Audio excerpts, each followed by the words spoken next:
Hello साथीभाइ बहिनीहरू, स्वागत छ आजको यस भिडियोमा। आजको यस भिडियोमा हामी चाहिँ सीमा नन गरेर लागेका विद्यार्थीले रिटोटलिङको फर्म कसरी भर्ने त्यसको प्र्याक्टिकल्ली म चाहिँ आफै फर्म भरे। मेरो एउटा साथी थियो हैन, साथीको भाइ थियो, त्यसको फर्म चाहिँ म प्र्याक्टिकल्ली भरेर तपाईहरुलाई देखाउने छु। त्यसैले यस भिडियोलाई बिना स्किप गरिकन अन्तसम्म हेर्नुहोला। साथै तपाई यस च्यानलमा नयाँ हुनुहुन्छ भने च्यानललाई सब्स्क्राइब गरिलिनु होला। अब अगाडि बढौँ है त। एनईबीले एउटा नोटिस पब्लिस गरेको छ रिटोटलिङ सम्बन्धीमा। तपाई चाहिँ यहाँ हेर्न सक्नुहुन्छ स्क्रिनमा। यो चाहिँ जेठको 1 गतेदेखि 7 गतेसम्म फर्म भर्नलाई खुलेको हुन्छ हैन। अब चाहिँ हामी क्रोम ब्राउजरमा जाउँ फर्म भर्नको लागि। ब्राउजर आफ्नो मोबाइलमा ओपन गर्नु होला। मोबाइलमा क्रोम ब्राउजर ओपन गरेपछि यहाँ तपाई सर्च बारमा गएर payment.see.gov.np गरेर सर्च गर्नु होला। सर्च गरेपछि यस्तो खुल्छ।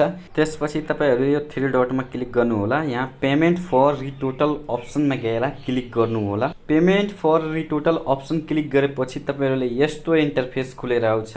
अब यहाँ चाहिँ तपाईले सिम्पली आफ्नो सी सिम्बल नम्बर हाल्नु होला। तपाईले आफ्नो जे जति होला तपाईको, मेरो चाहिँ म हाल्दिन्छु। सिम्बल नम्बर हालेपछि तपाईले आफ्नो डेट अफ बर्थ हाल्नु होला। सिम्बल नम्बर र डेट अफ बर्थ हालेपछि तपाईले सर्च गर्नु होला। यहाँ क्लिक गर्नु होला सर्चमा।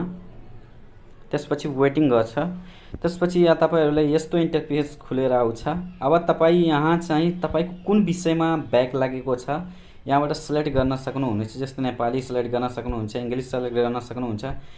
त्यसको साथसाथै तपाईले यहाँ एउटा विषयको लागि 500 तिर्नुपर्छ। हरेक विषयको लागि चाहिँ 500 तिर्नुपर्छ। दुईटा विषयको लागि 1000, तीनटा विषयको लागि 1500 गरी तपाईलाई तिर्नुपर्छ। जस्तै कि मेरो साथीको भाइको चाहिँ सोशल स्टडीजमा ब्याक लागेको थियो हैन। मैले सोशल स्टडीमा क्लिक गरे। तपाईको जुनमा लागे होला तपाई यहाँबाट सिलेक्ट गर्नु होला, जुनमा लागे होला हैन। त्यसपछि सिलेक्ट गरेपछि यहाँ तपाईले पेइङ युजिङ एफसी मा क्लिक गर्नु होला।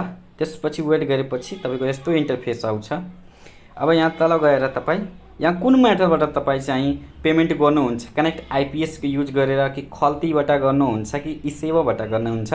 म चाहिँ इसेवाबाट पेमेन्ट गर्ने छु। अब इसेवामा क्लिक गर्नु होला। इसेवामा क्लिक गरेपछि तपाईहरुलाई यस्तो इन्टरफेस आउँछ। यहाँ तपाईले आफ्नो इसेवा आईडी राख्नु होला, भनेको फोन नम्बर हाल्नु होला। त्यसपछि आफ्नो इसेवा आईडी को लागि पासवर्ड हाल्नु होला। जस्तै कि मैले आफ्नो इसेवा आईडी र पासवर्ड हाल्दिन्छु अहिले। इसेवा आईडी र पासवर्ड हालेपछि तपाई लगइन गर्नु होला। लगइन गरेपछि यस्तो इन्टरफेस खुलेर आउँछ।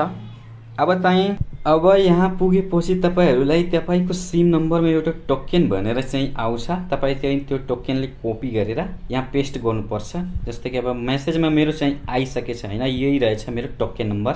यसले म कपी गर्छु सिम्पली।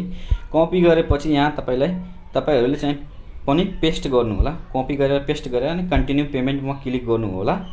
त्यसपछि यसले तपाईको चाहिँ विवरणहरु चाहिँ देखाउँछ हैन, के कति चाहिँ तपाईमा ब्यालेन्स छ, कति पेमेन्ट गर्नुपर्छ, कति चार्ज लाग्छ। यस सबै हेरेपछि तपाई कन्टिन्यू पेमेन्ट गर्नु होला। कन्टिन्यू पेमेन्ट गरेपछि यहाँ तपाईले कन्फर्म गर्नलाई भन्छ, कन्फर्म गर्नलाई सोध्छ। त्यसपछि कन्फर्म गर्नु होला। कन्फर्म भएपछि तपाईको यस्तो इन्टरफेस खुलेर आउँछ। के भन्छ, the payment for retotaling has been completed, please visit the NEB website regularly for update. भनेको चाहिँ अपडेट आउनलाई अब फेरि एनईबीले कहिले अपडेट लाउँछ त्यसको लागि चाहिँ तपाईले वेट गर्नुपर्छ। आजको लागि यो भिडियो यति नै थियो। तपाईहरुले चाहिँ कमेन्ट गर्नु होला कुन पोइन्ट बुझ्नु भएन, म त्यसको रिप्लाई दिनेछु।